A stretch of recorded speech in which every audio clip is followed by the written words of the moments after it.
ये कहानी एक छोटे से गांव के एक ऐसे किसान की है जिसका नाम रामू था। रामू बहुत ही ईमानदार और मेहनती व्यक्ति था। वह हर दिन सूर्योदय से पहले अपने खेतों में काम शुरू कर देता और रात को देर तक काम करता। उसके पास बहुत ज्यादा जमीन नहीं थी, लेकिन फिर भी वह उसी सीमित जमीन पर अपने काम से संतुष्ट रहता था। रामू के पास जो जमीन थी वह भी बहुत उपजाऊ नहीं थी। भूमि पर घास और खरपतवार ज्यादा होते थे, जिससे खेती करना थोड़ा मुश्किल था। लेकिन रामू ने कभी भी हार नहीं मानी। वह अपनी कठिनाइयों का सामना करते हुए अपने खेतों को हर साल और भी उपजाऊ बनाने का प्रयास करता। उसने अपने खेतों में बेहतर बीज बोने के लिए कई तरह की खोजें की और विभिन्न प्रकार के उर्वरकों का प्रयोग किया। रामू के खेतों में गेहूं, मक्का और धान की फसलें होती थीं। वह ये जानता था कि फसल के अच्छे उत्पादन के लिए नियमित देखभाल और सही समय पर पानी देना जरूरी है। इसलिए वह अपने खेतों में हर समय काम करता रहता, खेतों की सिंचाई, कीट नियंत्रण और फसल कटाई के समय हर छोटी बड़ी बातों का ध्यान रखता। उसका एक सपना था कि वह अपने खेतों को इतना समृद्ध बनाए कि न सिर्फ वह खुद सुखी रहे, बल्कि उसका पूरा गांव समृद्ध हो। रामू का एक छोटा सा परिवार था, जिसमें उसकी पत्नी, 2 बच्चे और उसकी मां शामिल थे। उसका परिवार भी उसकी मेहनत में साथ देता। उसकी पत्नी खेतों में हल चलाने से लेकर रोटियां बनाने तक सब काम करती थी। रामू के बच्चों को भी उसने हमेशा मेहनत और ईमानदारी की शिक्षा दी। वह जानता था कि एक दिन उसके बच्चे उसकी मेहनत और संघर्ष को समझेंगे और उसका मार्गदर्शन करेंगे। रामू का जीवन संघर्षों से भरा हुआ था। उसके पास साधन कम थे, लेकिन उसने कभी भी उन साधनों का अभाव महसूस नहीं किया। वह हमेशा सकारात्मक सोचता था और यही सोच उसे जीवन की कठिनाइयों से जूझने की शक्ति देती थी। लेकिन एक दिन गांव में एक बड़ी समस्या आ गई।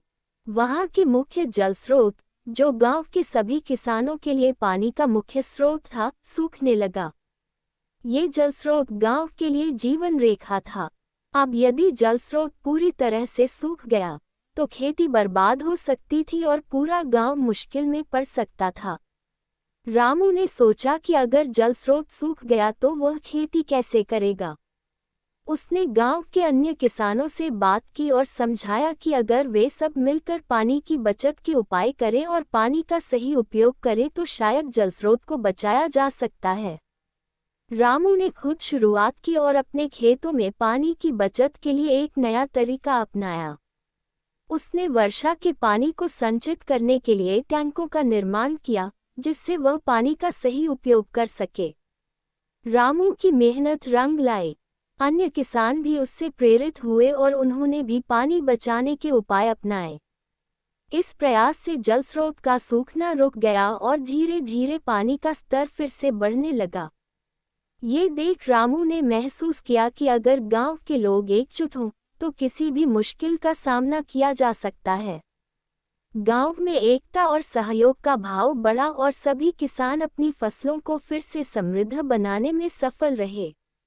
समय बीतता गया और रामू की मेहनत ने उसे उसकी मंजिल तक पहुंचाया। उसके खेतों में फसलें अब लहलहाने लगीं। वह अब पहले से कहीं ज्यादा समृद्ध था, लेकिन उसने कभी अपनी मेहनत को हल्के में नहीं लिया। उसकी सफलता का राज सिर्फ उसकी मेहनत और ईमानदारी में था। रामू का मानना था कि सफलता सिर्फ उन लोगों को मिलती है जो हर स्थिति में निरंतर प्रयास करते हैं और कभी हार नहीं मानते। रामू का परिवार भी अब खुशहाल था। उसकी पत्नी और बच्चे उसे गर्व से देखते थे, क्योंकि उन्होंने देखा था कि कैसे रामू ने अपने संघर्षों को पार करके न सिर्फ अपने परिवार को, बल्कि पूरे गांव को समृद्ध किया।